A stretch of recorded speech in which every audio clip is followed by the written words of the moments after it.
BRT เอาออกแล้วดิเนาะสิลองเข้าบางเด้อเจ้าบ่แม่นดวงเกินหยังเด้อ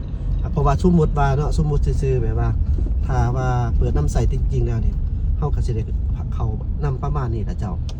จุดเขตนั่นน่ะแถวนี่แหละกระทรวงนี้ก็สีเขียวๆนี่แหละเนาะแถวตลาดเช้าว่าซั่นซะเพิ่นเอาออกแล้วเนาะแล้วก็มีการถมนี่มันถมมันยังก็ย่างเนาะปูย่างว่าซั่นซะเอาจังซี่เนาะตลาดเช้าแต่ว่าแล้วบนจุดเขตอยู่ในแถว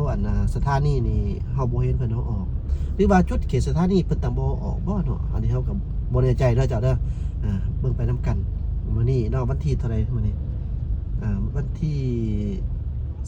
27-28เนาะลืมวันที่ว่าซั่นซะธันวา2025เนาะเจ้านี่ล่าสุดเฮาก็มาเห็นว่าเพิ่นมีป้ายใส่เบิ่งดูเป็นป้ายจังนี่เจ้าท่านผู้ชม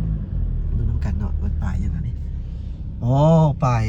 เฉพาะ BRT เนาะส่วนเบื้องนั้นเฮาก็ยังบ่ทันได้เห็นเพิ่นเอาออกเทื่อเนาะ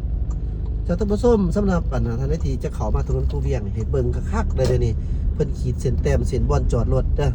นี่รถนี่ก็จอดบ่ถึกนี่จอดคาบเนาะต้องจอดให้มันอยู่ในกลางระหว่างกลางของเส้นทางที่เพิ่นเฮ็ดเป็น2ว่างมั้ยเพราะว่าเพิ่นเฮ็ดเป็นล็อกไปอยู่เด้เนาะยังจอดจังบ่ทันถึกเด้อ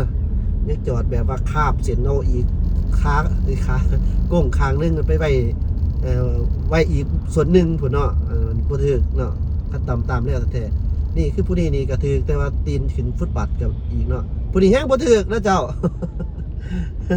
แล้วก็สิดาหัวซะเนาะมาถ่วงรถเขาเพราะว่าพวกเขาในกลางเนาะมันจอดออกมานอกก็หมายความว่ามันเกินขอบเขตไปแล้วนี่อันนี้ก็บ่อยากถึกเกือบบ่ถึกว่าทุกคันนั่นแหละเจ้าเนาะเอานี่ รถทั่วก็หลายเนาะเขตนี้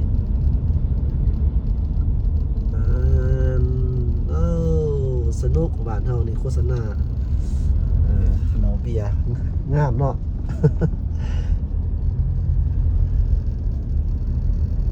เอาขอบเขตนี้เนาะขอบเขตนี้โครงการมีแต่โครงการก่อสร้างเบิดอันนี้นะ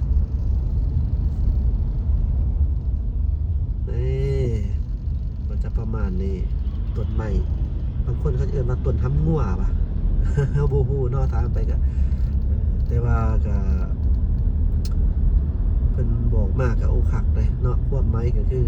ในข้อมูลดีนะจะต้องขอขอบใจเด้อทุกการคำถามของเฮานี่บ่แม่นว่าเวลาตอบมาจะแม่นเฉพาะแต่แอดมินผู้เดียวที่จะเข้าใจที่ฮู้บ่แม่นเด้อแม่นว่าพี่น้องปองไปเฮาผู้ที่เขามาเบิ่งก็ถือว่าเฮาก็ได้ความรู้ไปนำกันเนาะเจ้าเนาะเพื่อยังเพื่อเป็นความรู้ประดับตัวเฮาเองซื่อๆนี่แหละฉะนั้นทุกคำถามที่ท่านมีส่วนร่วมอันนี้ก็ถือว่าเป็นการดีและก็ขอขอบใจหลายๆเด้อเจ้าเด้อขอขอบใจหลายๆจะได้สิถามต่ออีกเนาะเอา